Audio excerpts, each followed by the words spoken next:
Hello and welcome friends. This is Sameer Sarabhai. मैं आज का वीडियो बना रहा हूँ how to pass CS exams के टॉपिक पे, क्योंकि मुझे बहुत सारे स्टूडेंट्स ने रिक्वेस्ट किया है कि मैं उन्हें टिप्स दूं कि how to pass CS exams. ये वीडियो मैं हिंदी में इसलिए बना रहा हूँ क्योंकि बहुत सारे स्टूडेंट्स इंग्लिश में थोड़े वीक है या अनकंफर्टेबल है। हमारा आज का ये बहुत इम्पोर्टेंट टॉपिक है। जो मेरी रिक्वेस्ट है कि अगर आप लोग ध्यान से देखेंगे तो आप लोग सीएस एग्जाम्स में सक्सेसफुल हो सकते हैं। उससे पहले आप सब लोगों को मैं एक अनाउंसमेंट ये करना चाहूँगा कि अगर आप में से कोई भी पर्सन सीएस आर्टिकलशिप ढूंढ रहा है तो आप प्लीज़ मुझे कांटेक्ट करें। मेरी फर्म में जो मुंबई में है उसमें सीएस आर्टिकल्स के लिए वैकेंसी है फॉर 4 पीपल। और मैं स्टूडेंट्स को जो सेमी क्वालिफाइड है या क्वालिफाइड कंपनी सेक्रेटरीज हैं जो जॉब ढूंढ रहे हैं उनको भी हेल्प करने के लिए रेडी हूँ। आप मुझे कांटेक्ट कर सकते हो। आप जब मुझे कांटेक्ट करते हो तो प्लीज़ आप अपनी डिटेल्स शेयर करिए कि आप कौन से लेवल पे हैं, आपको आर्टिकलशिप चाहिए या जॉब चाहिए। सो हम फर्स्ट जो है डिस्कशन कर रहे हैं कि how to pass CS exams. दूसरे लोगों की तरह मैं आपका टाइम वेस्ट नहीं करूंगा, आपको सीधे सीधे शॉर्टकट तरीका बताऊंगा how to pass CS exams. लेकिन उसके अंदर ये मेंशन करना बहुत ज़रूरी है कि आप लोग सेल्फ मोटिवेटेड होना चाहिए। आप लोगों के माइंड में ये क्लियर होना चाहिए कि आपको कंपनी सेक्रेटरी बनना ही बनना है, चाहे आपको कितना भी मेहनत करना पड़े, उसके लिए आप मोटिवेटेड होने चाहिए। सेकेंड चीज़ ये है कि आज के टाइम में कोई भी स्पून फीडिंग नहीं करता। आपको बुक्स अवेलेबल है, ऑनलाइन लेक्चर्स अवेलेबल है, आपको एक सेल्फ लर्नर बनना पड़ेगा। आप जब तक सेल्फ लर्निंग नहीं करेंगे, आप खुद से नहीं सीखेंगे, समझने की कोशिश नहीं करेंगे कि जो बुक में लिखा हुआ है, जिस टॉपिक पे भी लिखा हुआ है उससे आपको क्या याद रखना है, उसमें क्या इंपॉर्टेंट पॉइंट्स है, तब तक कि आप आगे नहीं बढ़ सकते। आप जो बुक्स पढ़ते हो कंपनी सेक्रेटरीशिप की, चाहे आप एग्जीक्यूटिव में हो, फाउंडेशन में हो या प्रोफेशनल में हो, तो ट्राई टू सी के प्रैक्टिकल वे में आपको वो पढ़ने क्यों दिया गया है। ओके जैसे हम फॉर एग्जांपल ले लेते हैं financial management and forex management में जो प्रोफेशनल के अंदर है, तो आप ये समझने की कोशिश कीजिए कि वो एक ब्रेन एक्सरसाइज है और इंस्टीट्यूट ये चाहता है कि आप फिनेंशियल डिटेल्स के बारे में, जो फिनेंशियल प्लानिंग है कंपनी की, उस बारे में अच्छे से समझ ले। There is a reason. हर एक टॉपिक जो आपको सिखाया जा रहा है उसके पीछे एक रीजन है, कोई भी चीज़ वेस्टफुल नहीं है। अब जब आप कंपनी सेक्रेटरी बनोगे तब ये नहीं प्रिज्यूम किया जा सकता कि आप सिर्फ जो है कंपनी लॉ जानो। आपको ये भी पता होना चाहिए कि कंपनी की बैलेंस शीट्स में क्या हो रहा है, फाइनेंशियल में क्या हो रहा है। आपको एक ऑलराउंडर रहना है। मैं तो ये चाहता हूं कि बडिंग कंपनी सेक्रेटरीज जो आप हैं, आप लोग जो है वो चार्टर्ड अकाउंटेंट से कहीं ज़्यादा इंटेलिजेंट हो, आपको ज़्यादा पता हो। चार्टर्ड अकाउंटेंट जो है वो अकाउंटिंग के बारे में काफ़ी जानते, लेकिन कंपनी लॉ के बारे में इतना नहीं जानते। लेकिन मैं चाहता हूं कि कंपनी सेक्रेटरीशिप जो है उसके अंदर आप लोगों को ऑलराउंडर हो, आपको अकाउंट्स भी बहुत अच्छे से आता हो। सेकंड चीज है ऑब्जर्वर। आपको ऑब्जर्व करना होगा कि जो है वो जो जब भी आपके ट्रेनर्स सिखाएं या टीचर्स सिखाएं, या अगर आप कोई ऑनलाइन लेक्चर सीख रहे हो तो ऑब्जर्व करने की कोशिश कीजिए, कंसंट्रेट करने की कोशिश कीजिए कि आपको क्या सिखाया जा रहा है, आपको जो सिखाया जा रहा है उसका मोटिव क्या है। सेल्फ डिटरमाइंड रहिए। आप अगर एक बार अपना मन बना लेंगे कि आपको पास होना ही है तो आप पास होंगे। जो खुद की मदद करते हैं खुदा भी उन्हीं की मदद करते हैं। So be hard work, do the hard work. आप बिना मेहनत के कुछ नहीं मिलता। ये इंपॉर्टेंट है कि आप मोटिवेटेड रहें। सेकेंड इंपॉर्टेंट चीज है जो जिसकी वजह से बहुत सारे कंपनी सेक्रेटरी स्टूडेंट्स फेल हो जाते हैं, वो ये है कि वो प्रॉपर प्लानिंग नहीं करते। अगर आप प्लान नहीं बना के चलोगे तो आप समझ लीजिए कि आप पास होना बहुत डिफिकल्ट है। प्लानिंग ऐसी होनी चाहिए। फॉर एग्जांपल आर्टिकलशिप जॉब करते हैं, आप जो आर्टिकलशिप करते हैं और एग्जाम भी दे रहे हैं साथ में, तो आप एक प्लान बनाइए। फॉर एग्जांपल अगर आप जो है वो लेट्स अज्यूम के न्यू सिलेबस में है, एग्जीक्यूटिव में है और आपको 2 साल का ट्रेनिंग है, तो आप ये अच्छे से समझ सकते हैं कि अगर आपके पास 2 साल की ट्रेनिंग करना है आपको, तो 2 साल की ट्रेनिंग में आपको 6 मंथ्स 4 बार आते हैं। मतलब आपको 4 अपॉर्चुनिटीज मिलने वाली है एग्जाम देने में। मतलब आप जब तक ये 2 साल की ट्रेनिंग पूरी नहीं करते तब तक के, अगर उससे पहले भी आप सीएस पास हो जाओगे तो वो कुछ काम का नहीं है, क्योंकि आपको ट्रेनिंग तो पूरी करनी ही है। मतलब कि आपके पास में 4 अटेम्प्ट्स है। अब इस 4 अटेम्प्ट्स में आप प्रॉपर प्लानिंग कीजिए कि कौन सी अटेम्प्ट में आप कितने पेपर्स देंगे।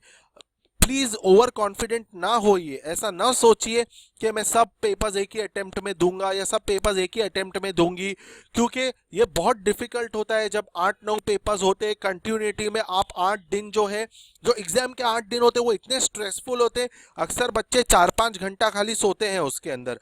ओके, बहुत डिफिकल्ट होता है 8 दिन इतना स्ट्रेसफुल लाइफ जीने में। प्लस जब आप 6 महीने में 8 पेपर या 9 पेपर का प्रिपरेशन करना बहुत डिफिकल्ट होता है। आप हर एक सब्जेक्ट पे बहुत कम टाइम देते, स्पेशली जब आप आर्टिकलशिप में हो तो आपको सिर्फ 1 महीना या 15 दिन का टाइम मिलता है। बहुत अनरियलिस्टिक है ये चीज कि आप उतने कम टाइम में सबके सब ग्रुप दीजिए। ऐसी गलती मत कीजिए, इससे आपका टाइम भी वेस्ट होगा और आपका एग्जाम का फीस का पैसा भी वेस्ट होगा। जब आपके पास में 4 अटेम्प्ट्स है तो आप क्यों जो है वो जल्दी करके अपना पास होने के चांसेस को कम करना चाहते हो? तो प्रॉपर प्लानिंग कीजिए। अगर आप 15 महीने की ट्रेनिंग कर रहे हो तो आपको पता है कि आपके पास में 3 अटेम्प्ट्स है 6 मंथ्स के। प्लान कीजिए, हर एक अटेम्प्ट में सिर्फ 1 या 2 ग्रुप्स दीजिए जिसमें आप जो है श्योर हो। आपके पास प्रॉपर टाइम होना चाहिए कि ओके मैं 1 महीने में ये एक ग्रुप कर लूंगा। आपको जो ग्रुप इजी लगता है वो ग्रुप पहले दीजिए, कोई कंपलसरी नहीं है कि आपको टफेस्ट ग्रुप देना है, ये देना है। देखिए, जो प्रॉपर प्लानिंग से जाएगा वही जीत पाएगा। आप दूसरे लोगों से आगे तभी बढ़ सकते हो जब आप उनके आगे सोचोगे। तो प्लीज प्रॉपर प्लानिंग कीजिए। टेस्ट सीरीज, आप लोगों को पता है मैंने अपना एग्जाम जो है वो 2009 में पास किया था। उस वक्त इंस्टीट्यूट जो है वो पिंक कलर की बुकलेट्स निकालता था जिसके अंदर प्रीवियस ईयर के पेपर्स सॉल्व थे। अब मेरी जो पढ़ाई थी, मैं एक मुझे कंपनी लॉ में 80 आउट ऑफ 100 मिला था और काफ़ी सारे मेरे जो स्कोरिंग थी वो 70 अबाउ थे। ओके, ये एक अलग बात थी कि मैंने ग्रुप वाइज दिया था, सब ग्रुप एक साथ एग्जाम नहीं दिया था। तो मेरी जो स्ट्रेटजी थी वो ये थी कि मैंने जो है वो एक दिन में 100 पेजेस में रीड करता था। पर आवर मैं रीड करता था 10 पेजेस, ओके, मॉड्यूल के। और उसको कंसंट्रेट करके इस तरीके से पढ़ता था कि मुझे सिर्फ फर्स्ट एंड लास्ट चांस मिला है ये रीड करने का और समझने का। ओके, तो 10 pages per hour, 100 pages per day, मतलब 10 आवर्स स्टडी।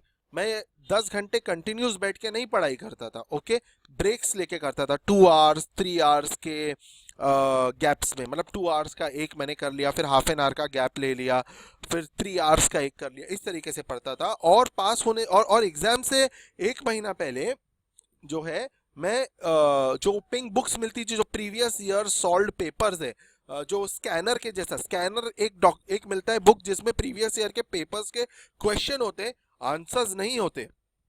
तो आंसर वाली बुक इंस्टीट्यूट में मिलती है, वो थोड़ी महंगी मिलती है, उसको परचेज करके आप पढ़ लीजिए।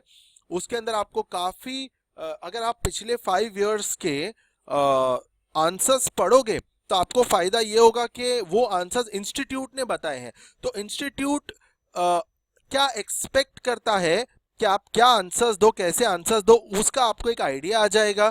प्लस मैं आपको ये अश्योर कर सकता हूँ कि अगर आप 5 साल के क्वेश्चंस के आंसर्स पढ़ोगे तो उसमें से एटलीस्ट 20 मार्क्स से 25 मार्क्स के क्वेश्चंस तो सेम पूछेंगे। आपको पास होने के लिए 50 to 60 मार्क्स चाहिए। ठीक है, अगर आपको 5 साल के पेपर्स पढ़ के 20 to 25% क्वेश्चंस आ रहे हैं, अगर आप उसको प्रॉपरली देते हो तो आई एम श्योर आप आसानी से पास हो सकते हो, क्योंकि 50% तो आपका क्वेश्चंस आपको पता हो जाएंगे कि क्या आने वाले या कैसे आने वाले। सेकेंड इंपॉर्टेंट चीज है प्रॉपर कोचिंग। आप जिससे भी कोचिंग लो, मैं किसी स्पेसिफिक इंस्टीट्यूट के फेवर में नहीं हूँ कि इससे लो या आप एस ट्यूटोरियल से लो या आप एबीसी ट्यूटोरियल से लो, ठीक है। लेकिन आप जिस किसी से भी लो तो आप ये देखो कि आप सिर्फ कोच पे अश्योर्ड मत रहो, आप अपना भी होमवर्क करो, प्रॉपरली देखो कोचिंग कैसी है वो देखो, आप अपने डाउट्स क्वेरीज प्रॉपरली पूछो। तो वो इंपॉर्टेंट है कि आप कैसे कैप्चर करते हो कोचिंग की डिटेल्स। उसके बाद में कंसंट्रेशन है, आपका कंसंट्रेशन होना बहुत इंपॉर्टेंट है। एकदम क्लियर कंसंट्रेशन होना चाहिए कि आप क्या पढ़ रहे हो, आपका क्या प्लान है।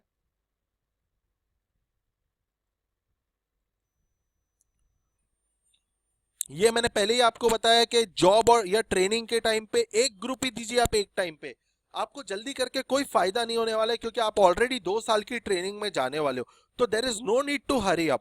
ओके, प्रॉपर प्लान करो। 4 बार अटेम्प्ट देके चारों ग्रुप में फेल होने से अच्छा है कि एक एक बार अटेम्प्ट देके एक एक ग्रुप में पास हो जाइए। आप जो भी ग्रुप दे, एक ग्रुप दो या 2 ग्रुप दो, लेकिन उसमें प्रिसाइसली तुम जो है वो वर्क हार्ड करो। ओके, अपना गोल बनाओ कि मैं ये 6 मंथ्स में एक ही ग्रुप दूंगा या एक ही ग्रुप दूंगी, लेकिन मैं उसमें पास होगी चाहे कुछ भी हो। एक ग्रुप के अंदर अगर 3 सब्जेक्ट्स हैं, उसकी बुक्स अगर जो है वो 1000 पेजेस की एक बुक है, 3 बुक्स 3000 पेज की है, तो 3000 पेज आपको पढ़ने के लिए अप्रोक्सीमेटली 100 पेजेस पर डे के हिसाब से 30 डेज लगते हैं। ओके, तो आपको पता है कि आप एक महीने में पूरे मॉड्यूल्स पढ़ लोगे। देखिए, इजी तो कुछ भी नहीं है, आपको हार्ड वर्क करना ही पड़ेगा। अगर आप 100 पेजेस का गोल बना के चलते हो, तो एक मॉड्यूल जो 3 सब्जेक्ट का है, जिसमें अज्यूम्ड 1000 पेजेस पर सब्जेक्ट है, वो आप एक महीने में पढ़ सकते हो। उसके अलावा आपको रिवीजन करने थोड़ा टाइम चाहिए, तो आप गोल बनाइए कि आपको 45 डेज का लीव मिलना चाहिए एग्जाम से पहले पढ़ाई करने के लिए, और उन 45 डेज में आप हार्ड वर्क करके सिर्फ पढ़ाई करेंगे। आपको पास होने के लिए यह भी इंपॉर्टेंट है कि आप कोचिंग लें। आप ओवर कॉन्फिडेंट होके ये ना सोचे कि मैं सब कुछ कर सकता हूं या मैं खुद अपनी कोचिंग से विदाउट कोचिंग कर लूंगा। आप अपने वीक सब्जेक्ट्स में कोचिंग लीजिए। मैं ये नहीं बोल रहा हूँ कि सब सब्जेक्ट में कोचिंग लो, ओके, लेकिन थोड़ा इन्वेस्टमेंट करना बहुत इंपॉर्टेंट है, क्योंकि ये आपके लाइफ का सवाल है, आपके कैरियर का सवाल है। गाइडेंस सीरीज भी आप ले सकते हो, कोचिंग भी ले सकते हो, but clear your doubts, confident रहिए। ये मैंने जो आपको स्ट्रैटेजी बताया है, 100 पेजेस पर डे, आप अगर ये फॉलो करोगे तो आप फॉर श्योर पास होगे। 100 पेजेस पर डे ऐसे पढ़िए कि आप वो फर्स्ट टाइम और लास्ट टाइम पढ़ रहे हो। 10 पेजेस पर आवर। ये जो 10 पेजेस पर आवर मैं बता रहा हूँ, ये पढ़ने के लिए आपको एक स्पेशल जगह की ज़रूरत है। आप अपने नियर बाय लाइब्रेरी जा सकते हो या स्टडी रूम जा सकते हो या घर पे भी पढ़ सकते हो, लेकिन आप ये ध्यान रखें जब आप पढ़ाई कर रहे हो तो आपको कोई डिस्टर्बेंस ना हो। अच्छा, एक और इम्पॉर्टेंट चीज है, जो हेल्दी चीज है, compete विथ योर फ्रेंड्स। आप अपने फ्रेंड्स के साथ कंपटीशन करिए। आप ये सोचिए कि वो इतने मार्क्स ला रहा है या वो इतने मार्क्स ला रही है, तो मैं भी ये लाऊंगा या ये लाऊंगी या मैं उससे ज्यादा मार्क्स लाऊंगी। हेल्दी कंपटीशन कीजिए।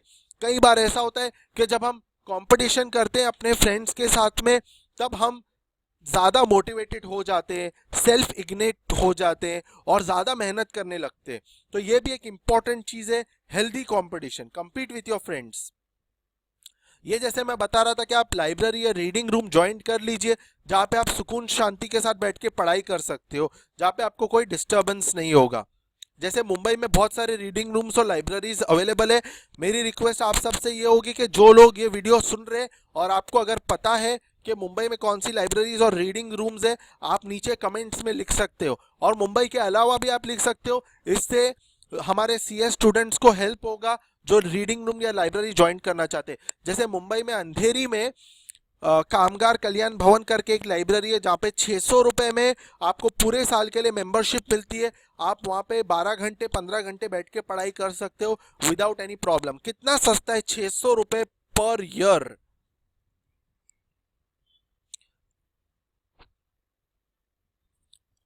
आप सिर्फ रीड करके रट्टाफाई मत करो, ओके। रट्टाफाई करके आप पास नहीं होगे। अगर आप पास हो भी गए तो आपकी प्रैक्टिकल लाइफ में वो कुछ काम नहीं आएगा। आप में से बहुत सारे ऐसे लोग हैं जो आर्टिकलशिप कर रहे हैं। जब आप आर्टिकलशिप कर रहे हो तो आप प्रैक्टिकल कनेक्शंस बनाओ थियोरी के साथ। फॉर एग्जांपल, आपको क्वेश्चन आता है about buyback of shares, okay. तो अगर आपको बाईबैक ऑफ शेयर्स के बारे में आ रहा है क्वेश्चन, तो आप जब ट्रेनिंग कर रहे हो तो आप अपने सर से पूछो what is buyback, okay. Stock exchange की वेबसाइट विजिट करो, Bombay stock exchange, national stock exchange. वहां पे सर्कुलर्स आते हैं, कोई कंपनी बाईबैक कर रही है, वो सर्कुलर्स पढ़ो, प्रैक्टिकल कनेक्शंस बनाओ कंपनी का। अभी आपको एक क्वेश्चन आ सकता है, difference between private company, that is private limited company and public limited company, okay. तो आप इन रियलिटी अगर आप ट्रेनिंग कर रहे हो तो हो सकता है कि आपका जो ट्रेनर है, जो आपका बॉस है, वो प्राइवेट लिमिटेड कंपनी बना रहा है, पब्लिक लिमिटेड कंपनी बना रहा है, तो हम सब जानते